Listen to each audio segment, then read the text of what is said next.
follow the wind.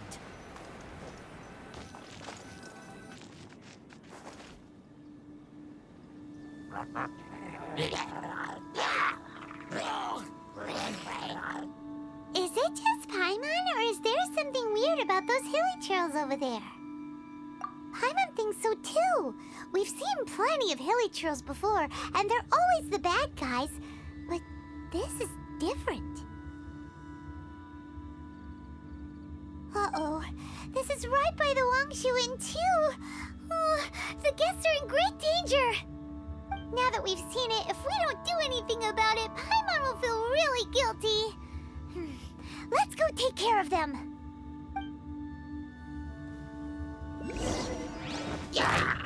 The wind.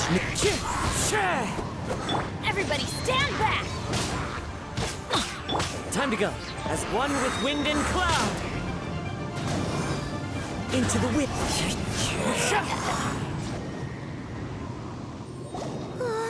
These super evil hilly trolls are more difficult to defeat than the usual kind, too. Hey! Seems like people are gathering over there. Wonder what they're doing. Whoa! See that guy in the mask? He scared off all the hilly trolls. Oh, you mean like Xiao? Now that you mention it, this guy's mask is kind of similar to the one that he wears. But the magic he was using seemed even more adeptacy than Xiao's. Shall we go say hi?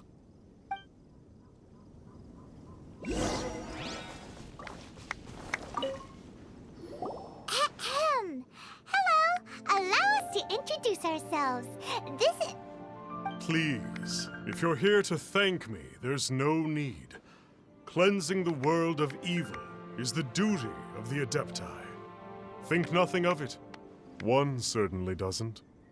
Wait, who are you? One had assumed you were followers, but on closer inspection, it seems that we have not met. My name's Paimon, and this is my sidekick. One sees. One too shall introduce oneself, for it is good manners to comply. The one before you is the Adeptus, Master of Stars, though one is better known to one's followers as sTaRSnAtcHeR. One descended from one's mountain abode to cleanse the world of evil, whereupon fate saw fit that our paths should cross. Now, tell me that which you wish for. Our wishes? Paimon thought that the Adepti and Leeli were just really good in battle. You mean you can grant people's wishes too?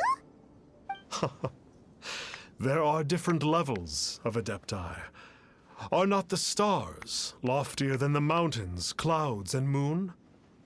Yet, it is unbecoming of an Adepti to boast of one's powers. One would have you first speak to one's followers, and only then make your verdict.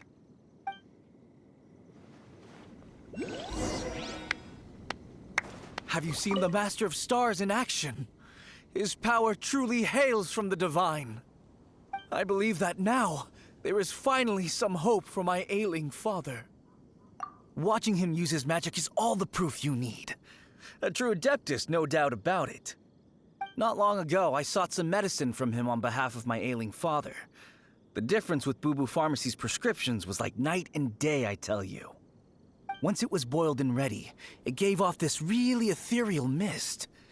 Seemed pretty adeptal to me. Could have also been because there was mistflower in it, though.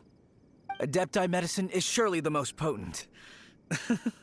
My father will recover soon, I just know it.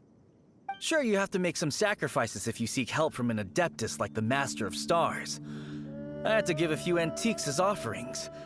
But my father's life is worth much more than a few old relics, right?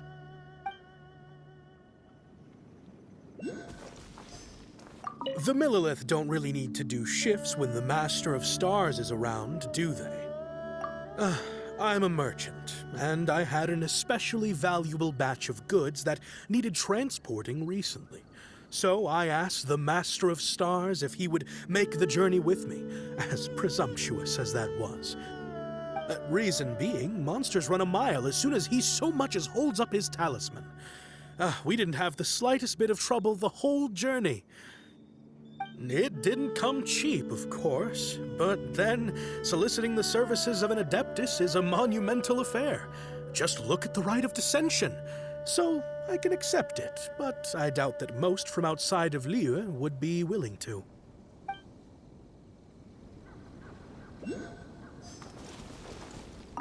Finally, a life full of hope and purpose.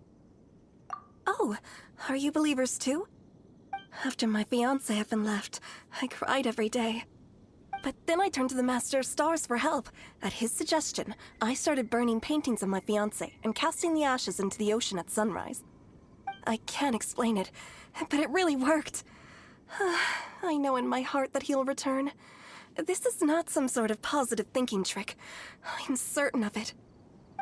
I'm so overjoyed that I gave a portion of my wedding budget to the Master of Stars as an offering. After all, if not for him, I wouldn't be getting my fiancé back, in which case I wouldn't need it anyway.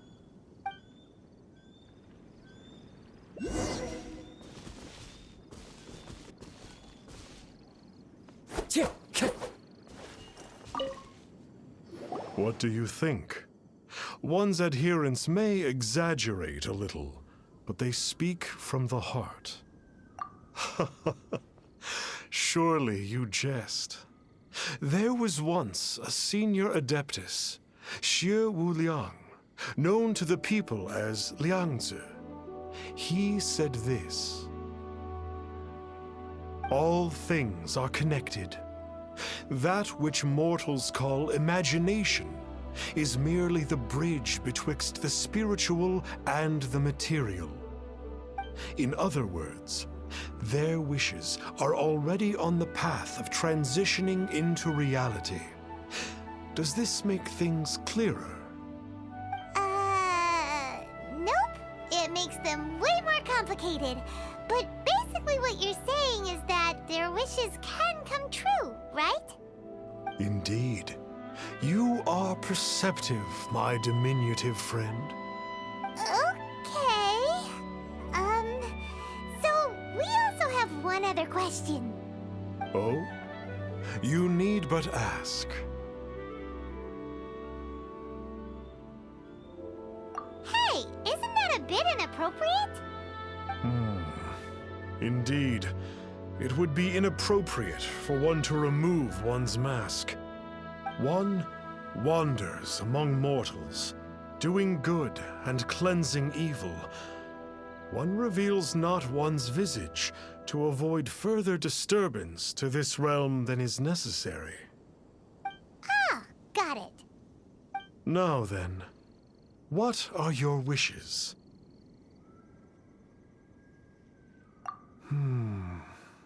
One senses that a tragic tale lies behind this wish. So be it. This wish is not beyond one's power to grant. But first, one must see some proof of your faith. What's that supposed to mean? The way of the Adepti cannot be grasped from words alone. One must seek the profound truths that lie beyond them. Should you fail to perceive one's hidden meaning, then regrettably, one may lend you no aid. What do we do? Paimon doesn't understand him at all. Oh, that's right! Some of those believers mentioned that they had to pay a pretty sum for the Adeptus' help, didn't they? Well, Paimon's not forking over anymore, and we don't have anything valuable enough on us. You don't even have a vision.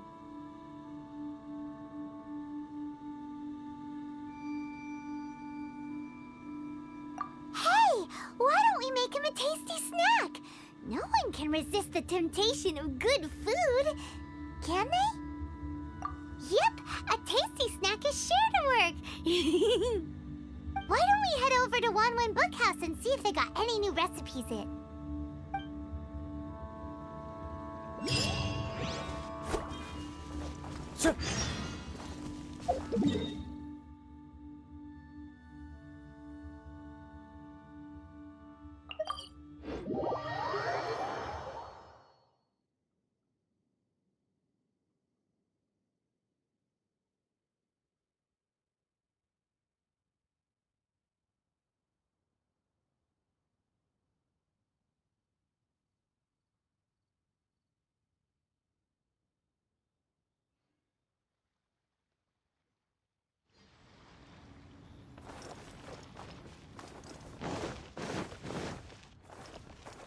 Time to go.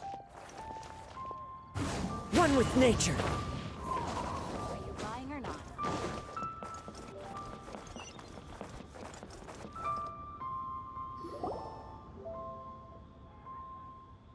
So, you'd like a copy of Yaksha's The Guardian Adepti?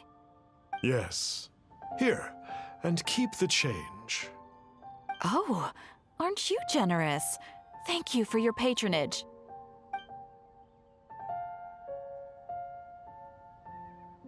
Hey, isn't that, sTaRSnAtcHER?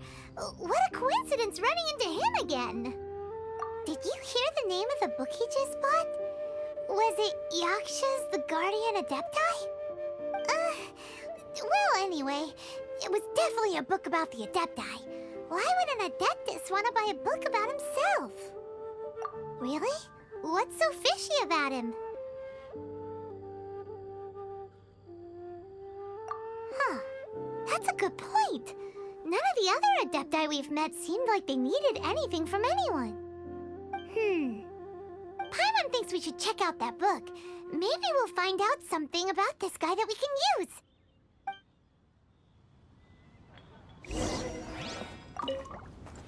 Hey there! We'd like a copy of Yaksha's The Guardian Adepti. Do you have one in stock? Huh. Since when did that old chestnut become a bestseller? You're a rare breed of youngster if this is what you like to read. But you should be able to find a copy somewhere on that desk over there.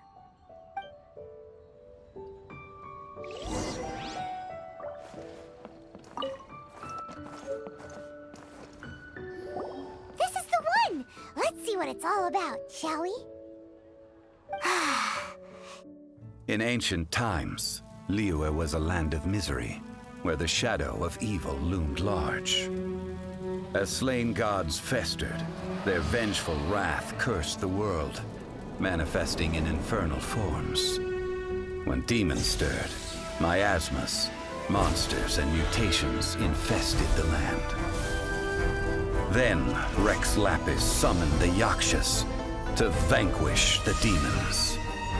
They swore an oath: restore order through slaughter, purge evil through battle. To this, we dedicate our lives. Eons of bloodshed later, karmic debt weighed upon them, phantom wrath seeping into their broken souls. They went mad with fear, turned on each other, or succumbed to the darkness. Of the 5 foremost Yakshas, death came to 3, while the 4th vanished without a trace. In the millennia since, one conqueror of demons remains the sole surviving Yaksha in the mortal realm.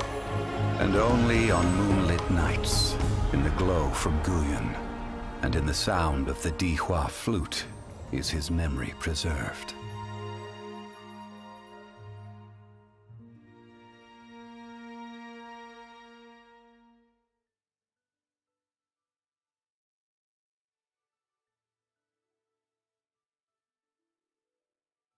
This book is about the Yakshas, a group of Adepti who defend Liyue.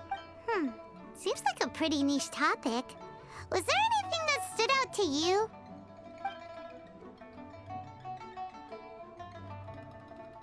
So, there used to be 5 main Yakshas, but supposedly only one of them is still alive today. Do you think that it could have anything to do with that sTaRSnAtcHER guy? No, surely not. He doesn't exactly give off the impression that he's been suffering for thousands of years. The book says that the wrathful spirits of the gods defeated during the Archon War can sometimes cause plagues, monsters, or mutations. All of which sound pretty horrendous. Hey, wait a second! Paimon wonders if... Do you think those super evil hilly churls we saw earlier were the mutations that the book's talking about? The book says that the Yakshas, after fighting against the wrath of the gods for thousands of years, became bound by karma. Poisoned by the hateful thoughts of the gods, the Yakshas would often descend into indescribable fits of terror, rage, or agony. It's so tragic. After everything they went through and all their years of protecting Liyue, they got no reward and had to deal with so much suffering instead. Yep, Paimon thinks we've already summed up all the key points. So back to the matter at hand. The things we need answers on are 1, where did those super evil-looking hilichurls come from? And 2, what does sTaRSnAtcHeR have to do with the Yakshas, right? Now to head back to where this all started and commence our investigation. Let's part the fog of mystery that hangs over Dway and Karst and let the truth shine through in its full glory. To be honest, Paimon actually hopes he is a real Adeptus. His exorcism technique seemed real enough at least. But if we get our hopes up, there's further for them to come down. So it makes sense to investigate thoroughly first, just to be sure. All right, let's head back to Wangshu Inn.